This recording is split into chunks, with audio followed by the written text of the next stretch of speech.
وَمَا لَنَا أَلَّا نَتَوَكَّلَ عَلَى اللَّهِ وَقَدْ هَدَانَا سُبُلَنَا وَلَنَصْبِرَنَّ عَلَى مَا آذَيْتُمُونَا وَعَلَى اللَّهِ فَلْيَتَوَكَّلِ الْمُتَوَكِّلُونَ.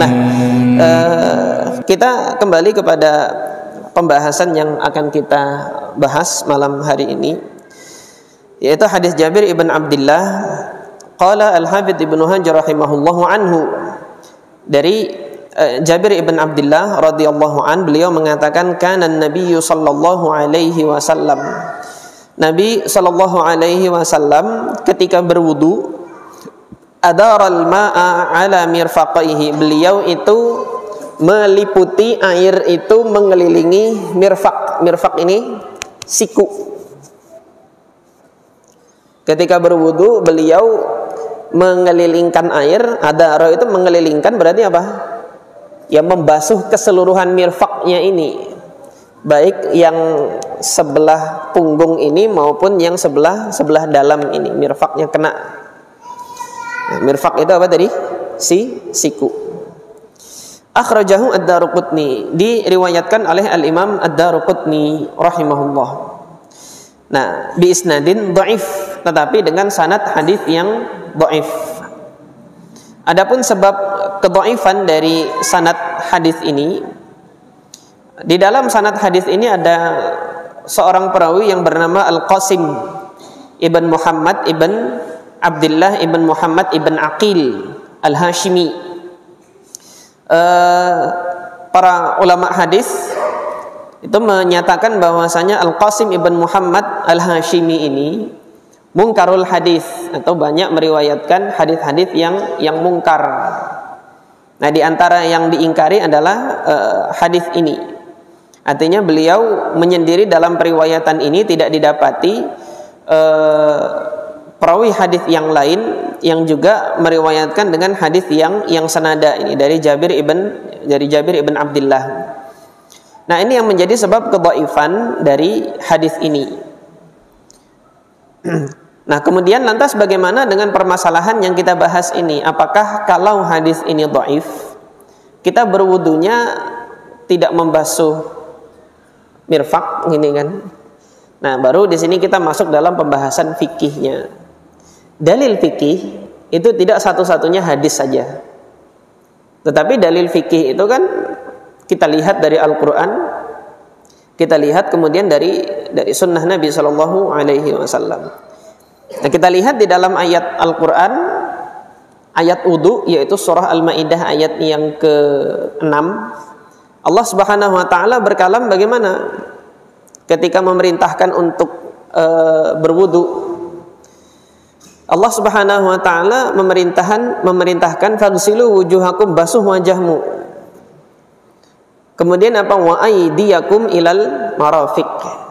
Dan aidia ini jamak dari tangan. Aidiyakum jamak dari tangan. Tangan kalian basuh ilal marafiq, sampai ke siku. Nah, di sini para ulama bahasa berbeda pendapat dalam permasalahan ghoyah, sampai ke siku gitu kan.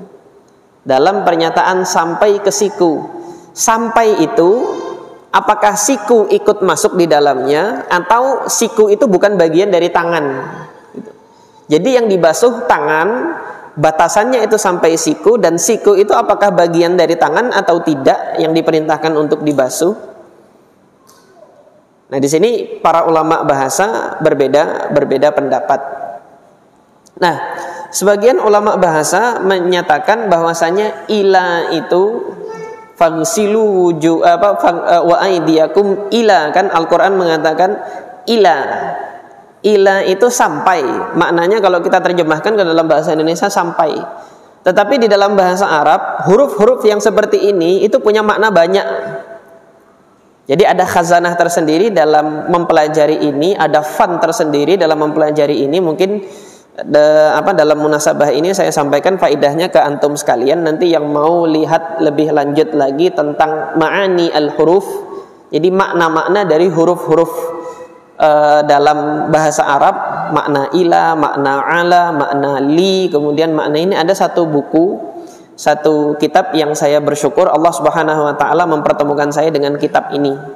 Kitab ini saya mengetahuinya memiliki manfaat yang besar ketika guru kami Syekh Hisham Al-Bahriyah, ini beliau ahli bahasa Mesir, ketika itu mengajarkan kami Balaghatul Quran, mata kuliah Balaghah Quran pada saat saya menempuh S2 di Solo. Jadi salah satu pengajarnya ada alumni Azhar, dan beliau bahasah, seorang bahis, seorang peneliti di bidang ilmu bahasa ini. Nah, beliau ketika memberikan tugas kepada kami lakukan penelitian, beliau tunjukkan kitab-kitabnya ini, dan alhamdulillah di situ saya baru mengetahui keistimewaan dari kitab ini, kemana referensi merujuk kalau mau mengetahui makna dari huruf-huruf. Dahulu ketika saya belajar tafsir Al-Quran, ketika melihat para ulama para ulama membahas makna kata bi itu di dalam wamsahu biru'usikum, bi itu lil ilsaq, bi itu lit tab'id. Ini makna-makna ini cari referensinya di mana. Nah, pertama kali saya dikenalkan dengan referensi itu, dan saya bersyukur kepada Allah Subhanahu wa taala, yaitu pada saat kuliah S2 kemarin. Nah, disampaikan oleh pakar bahasa pada saat itu, ada kitab yang sangat bermanfaat. Jadi nanti antum rujuk di situ bagi yang mau memperdalam bahasa itu kan. Khusus untuk mengumpulkan makna-makna huruf, nama kitabnya Al-Jana Ad-Dani fi Hurufil Ma'ani.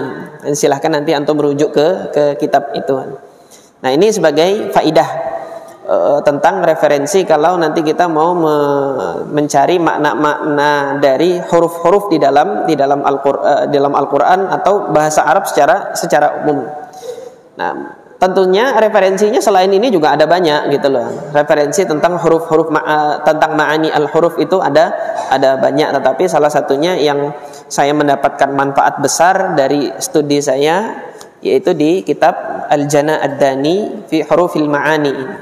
Nah, kita lanjut kepada pembahasan tentang huruf ila ini.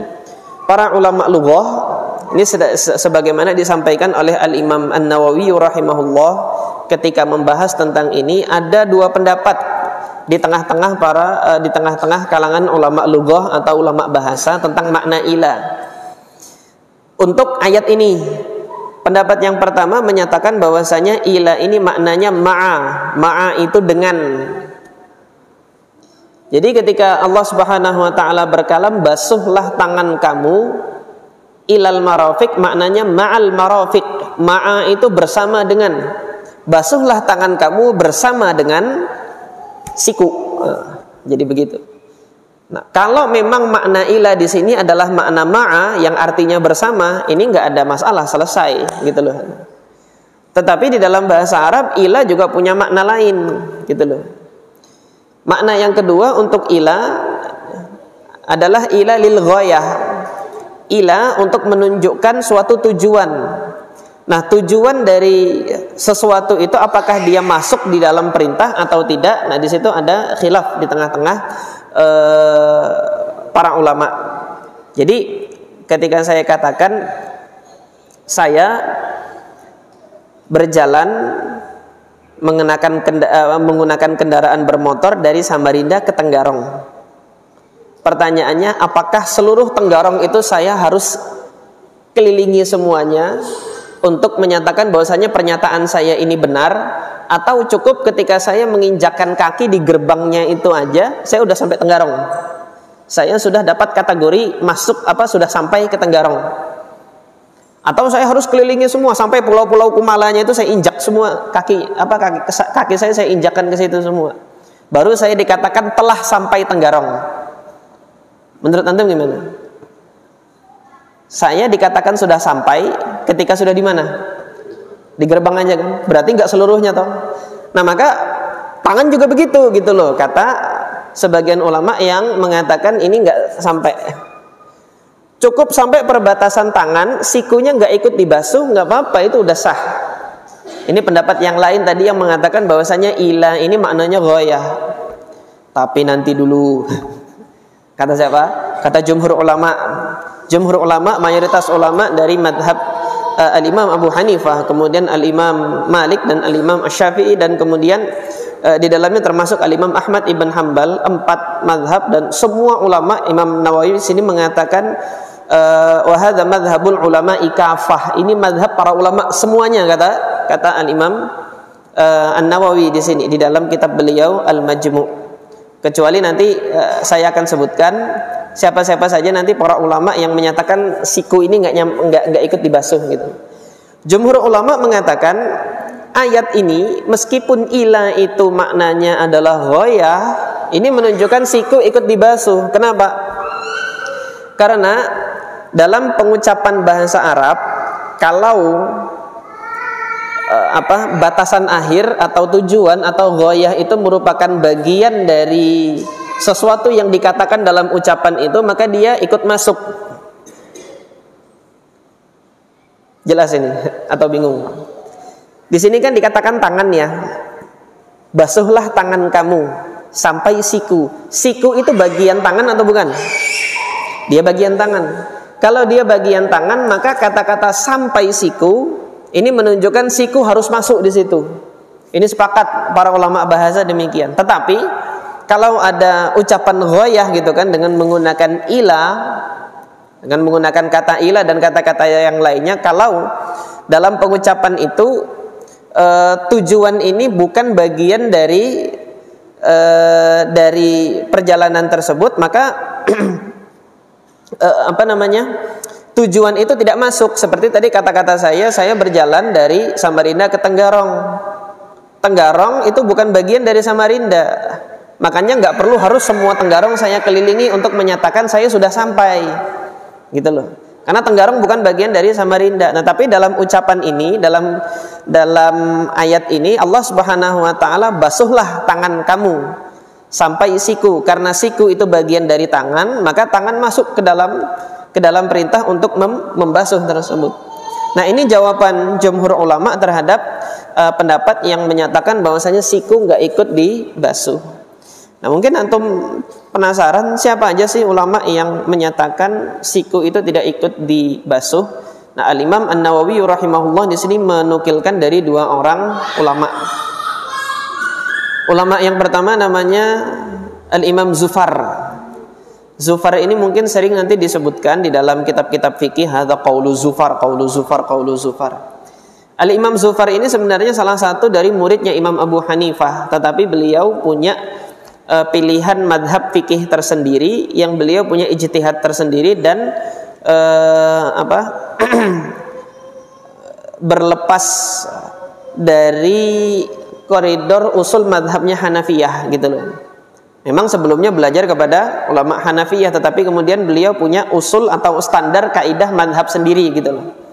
Hanya saja madhab Al-Imam Zufar ini tidak banyak yang meriwayatkan sampai kepada kita, karena beliau setelah mempelajari fikih ini lebih cenderung untuk menyibukkan diri dengan ibadah kepada Allah Subhanahu wa Ta'ala, tidak mengajarkan fikihnya di majelisnya itu, hingga sedikit qaul atau madhabnya Imam Zufar ini sampai kepada kita. Beliau adalah Al-Imam Zufar ibn Al-Hudzail Al-Basri di Basrah beliau. Bahkan Al-Imam Abu Hanifah rahimahullah mengagumi Imam Zufar ini. Itu dalam salah satu kitab Tabaqat Hanafiyah, ada nama kitabnya At-Tabaqat As-Sunniyah fi Tarajumil Hanafiyah, disusun oleh ulama mutaakhir yang menyusun para ulama siapa saja sih yang dia bermadzhab Hanafiyah, termasuk murid-muridnya Imam Abu Hanifah yang belajar fikihnya Hanafiyah. Itu beliau masukkan di dalam kitab tersebut. Nah, di kitab tersebut Al-Imam Abu Hanifah memuji Imam Zufar ini. Ketika Imam Zufar walimah menikah, Imam Abu Hanifah hadir. Pada saat beliau hadir, Imam Zufar mengatakan, "Ya Abu Hanifah takallam." Maksudnya apa? Minta antum aja yang khutbah nikah gitu loh. Ketika khutbah nikah, di khutbah nikahnya itu beliau memuji Zufar ini. Huwa imamul a'immah. Ini imamnya para imam nih hari ini. Sementara Imam Abu Hanifah adalah imam gitu loh. Tetapi di dalam majelisnya itu beliau memuji Imam Zufar, salah satu muridnya Imam Abu Hanifah pada saat itu. Nah, hal ini kan menunjukkan, masya Allah, tabarakallah, kita kalau melihat para ulama dahulu itu satu dengan yang lainnya itu rukun gitu ya. Guru dengan murid rukun. Hari ini guru sama murid berantem. Gurunya ditahzirnya gitu. Iyadzubillah. Itu yang apa? Ya, tapi ya sebagian sih, enggak semua. Yang rukunnya banyak. Ya, makanya yang seperti ini kalau antum melihat para salaf seperti ini memberikan contoh, kita teladani. Artinya para ulama satu dengan ulama yang lain itu saling memberikan rekomendasi, saling memberikan pujian. Yang demikian ini kan ketika dilihat murid-murid yang lain, ini akhlak guru saya seperti ini, alhamdulillah. Ini berkenaan dengan Imam Zufar. Nah, Imam Zufar berpendapat seperti itu. Ini enggak dibasuh, siku ini tidak dibasuh. Kemudian yang kedua, ulama yang kedua yang berpendapat siku enggak dibasuh, yang dinukilkan oleh Al-Imam An-Nawawi rahimahullah di sini, yaitu Al-Imam Muhammad ibn Daud ibn Ali Al-Asbahani, putra dari Imam Daud ibn Ali Al-Asbahani. Imam Daud ibn Ali Al-Asbahani ini salah satu ulama yang pernah belajar kepada Al-Imam Rabi' ibn Sulaiman Al-Muradi. Al-Imam Rabi' ibn Sulaiman Al-Muradi ini muridnya Imam Syafi'i. Artinya Imam Daud ini di awal belajar fikih Syafi'i. Kemudian beliau meletakkan dasar-dasar sendiri untuk madhabnya, yang kemudian hari ini dikenal dengan madhab Zahiri, yang melihat zahir dari dalil. Ketika zahir dalil begini, ya maka hukum di situ saja. Maka di antara pendapat madhab Zahiriyah ini saya kasih contoh ya.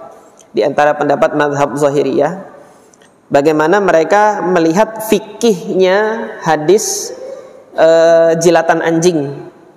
Mungkin kita sudah bahas kemarin ya di pembahasan Bulughul Maram. Coba nanti cek aja video yang sebelum-sebelumnya kalau antum nanti berkesempatan untuk cari. Jadi Rasulullah SAW kan menyebutkan bahwasanya tuhuru ina'i ahadikum idza walagha fihil kalbu an yaghsilahu sab'an ulahun nabit turab. Sucinya tempat minum kalian ketika dijilat oleh anjing itu adalah dengan membasuhnya 7 kali. Kemudian yang pertama kali dari basuhan tersebut dicampur dengan tanah. Itu kata Nabi begitu. Nah, maka bagaimana Zahiriyah memandang hadis ini gitu kan? Sesuatu tersebut telah wajib untuk dibasuh kalau tempat minum sama jilatan anjing ketemu. Tetapi kalau jilatan anjing ketemu sama tangan, itu nggak disebutin dalam hadis tuh. Jadi nggak apa-apa, nggak usah dibasuh 7 kali. Kan hadisnya nyebutin kalau anjing jilat tempat minum, tempat air.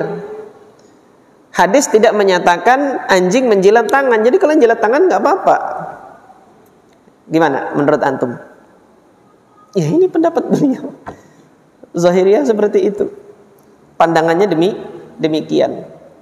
Pandangannya seperti itu. Nah, Imam Muhammad ibn Daud ini putranya Imam Daud yang mewarisi fikih dari ayahnya. Jadi yang melanjutkan fatwa dengan madhab Zahiriyah di Asbahan setelah ayahnya wafat adalah Al-Imam Muhammad ibn Daud ibn Ali ini. Al-Imam Muhammad ibn Daud ibn Ali ini jadi punya rival, saingan bantah-bantahan tuh di masa beliau, yaitu siapa? Al-Imam Abul Abbas ibn Suraij. Abul Abbas ibn Suraij ini termasuk ulama madhab Syafi'iyah.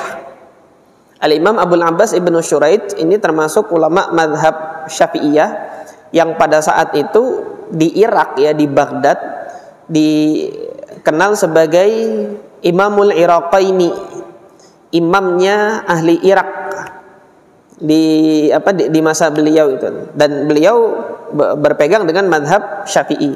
Madhab Syafi'i ini paling jago dalam penggunaan qiyas. Madhab Zahiri qiyas itu batil. Makanya berdua-dua ini yang bantah-bantahan ketika menyusun satu kitab. Nanti Imam Muhammad bin Daud ini yang membantah. Nanti dibalas bantahannya lagi dalam karya tulis, ada banyak bantah-bantahannya antara siapa? Antara Imam Abul Abbas Ibnu Suraij dengan Al-Imam Muhammad Ibn Daud Ibn Ali Al-Zahiri ini tadian. Tetapi tolong dilihat di sini ya, akhlaknya Imam Ibnu Suraij ketika Al-Imam Muhammad Ibn Daud Ibn Ali ini tadi putranya Imam Daud Al-Zahiri wafat, sampai beritanya kepada Imam Abul Abbas Ibnu Suraij, bersedih Imam Ibnu Suraij gitu kan. Artinya ini orang soleh meninggal ini. Adapun perdebatan antar beliau berdua ini perdebatan akademik gitu loh.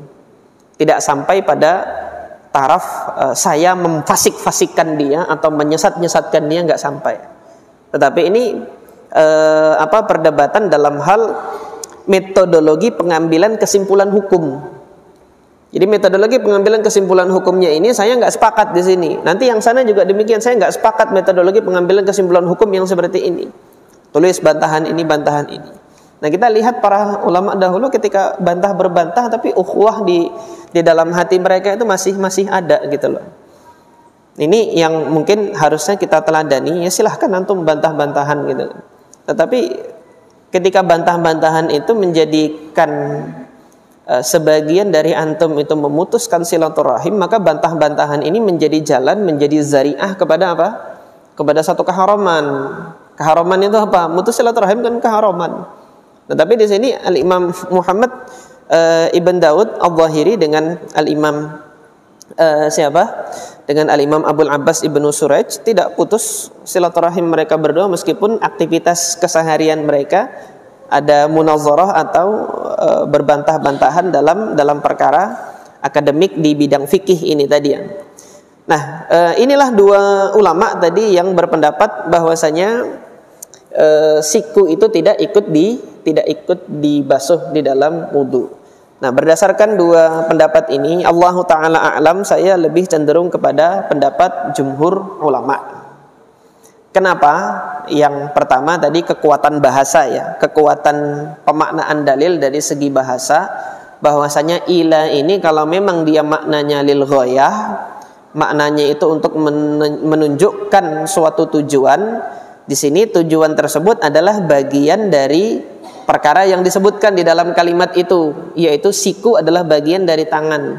Kalau siku itu bagian dari tangan, maka ketika tangan ini dibasuh dan tujuannya sampai siku itu juga ikut masuk dalam basuhan. Tidak sebagaimana ketika aktivitas itu al-mahdud itu bukan bagian, al-had bukan bagian dari mahdud. Dalam hal ini dalam perjalanan ya, antar kota dengan kota, dari kota ini sampai ke kota ini melakukan perjalanan. Nah, maka karena tujuannya itu bukan bagian dari kota yang pertama, maka tidak dituntut harus semua kota itu dijelajahi hingga menyatakan dia sudah sampai. Nah, ini dari sudut pandang bahasa kekuatannya seperti itu. Kemudian dari sudut pandang hadis, kekuatannya di mana? Lah, hadis ini dhaif kok. Hadisnya tadi sudah dhaif, ada perawi yang mungkarul hadis. Ini yang diriwayatkan oleh Al-Imam Ad-Daruqutni. Tetapi alhamdulillah kita dapati di dalam Sahih Muslim dari Abu Hurairah radhiyallahu an. Antum masih ingat kan kemarin Abu Hurairah ketika membasuh itu sampai ketiak kan? Nah, ketika sampai ketiak berarti bagian adud ini ikut dibasuh. Nah, di dalam Sahih Muslim Abu Hurairah radhiyallahu taala anhu ketika berwudu, annahu tawaddaa fa ghassala yadayhi hatta asyra'a fil adudaini. Ketika beliau membasuh tangan, beliau membasuh sampai kena di adud. Adud ini adalah bagian di atas siku. Jadi bagian tendon bisep antum itu bagian adud gitu. Tendon bisep ini, nah di belakangnya tendon trisep. Ini adalah bagian adud. Abu Hurairah ketika berwudu sampai di situ. Kemudian ketika beliau membasuh kaki, wa ghassala rijlaihi hatta asyra'a fis saqaini. Ketika beliau membasuh kaki, betis beliau membasuhnya sampai ke sak. Sak ini ya betis. Di atas tumit ini, bagian di atas tumit yang ada tulang tibianya itu, tulang kering di depan itu. Yang kalau orang main bola kena itu, orang kampung bilang tulang ketawa menangis. Jadi kalau kena itu sakitnya itu antara nangis sama ketawa, hei gitu kan. Saking sakitnya gitu loh. Kalau kena tulang itu. Nah, itu bagian sak namanya. Nah, Abu Hurairah ketika berwudu sampai di situ. Setelah berwudu, Abu Hurairah mengatakan, "Tsumma qalaha kadza ra'aitu Rasulullah sallallahu alaihi wasallam yatawadda." Demikian aku pernah melihat Rasulullah berwudu. Artinya Abu Hurairah pernah melihat Rasulullah itu berwudu melebihi batas yang disebutkan di dalam Al-Qur'an. Gitu loh. Di dalam Sahih Muslim ini Abu Hurairah pernah melihat Rasulullah berwudunya melebihi. Nah, kemarin pembahasan kita berwudu dengan melebihi batas yang disebutkan di dalam Al-Qur'an, ini hukumnya adalah sunnah mustahab. Ya, ini yang diambil oleh mazhab Syafi'i kan kemarin, sebagaimana yang kita sampaikan, kita pelajari kemarin. Nah, kalau begitu, kalau Rasulullah pernah membasuh sampai ke adud gini kan, artinya Rasulullah membasuhnya itu juga ini kelewat gitu loh, siku kelewat. Nah, dalam hal ini ada hadis yang menyebutkan Rasulullah pernah membasuhnya ketika sampai siku ini, siku ikut dibasuh. Sementara dalil yang menyebutkan Rasulullah membasuhnya tidak mengikut sertakan siku, ini nggak ada hadisnya, belum didapati hadis. Di sini jumhur ulama lebih kuat pendapatnya dari sudut pandang hadis ini tadi. Pertama dari segi pemaknaan ayat lebih kuat, kemudian dari segi adanya aktivitas berwudu yang dicontohkan oleh Nabi dengan mengikut sertakan siku. Sementara yang tidak mengikut sertakan siku ini belum ada contohnya dari Nabi Shallallahu Alaihi Wasallam. Jadi kesimpulan kedua ulama tadi, yaitu Al-Imam Zufar dengan Al-Imam Muhammad Ibn Daud Al-Zahiri ini tadi, kesimpulan beliau itu diambilkan dari pemahaman terhadap ayat. Sementara contoh dari Nabi Shallallahu Alaihi Wasallam, Allah Taala alam apakah sudah pernah sampai kepada mereka atau belum. Yang nampak di sini contoh dari Nabi Shallallahu Alaihi Wasallam yang diriwayatkan oleh Imam Muslim ini belum sampai kepada mereka berdua. Ini yang nampak. Tetapi kita tidak menyatakan dengan pasti bahwasanya mereka belum tahu hadis ini, enggak. Kita enggak menyatakan dengan pasti seperti itu. Tetapi yang terlihat, yang nampak, yang zahir, hadis ini belum sampai kepada mereka. Allahu Ta'ala a'lam.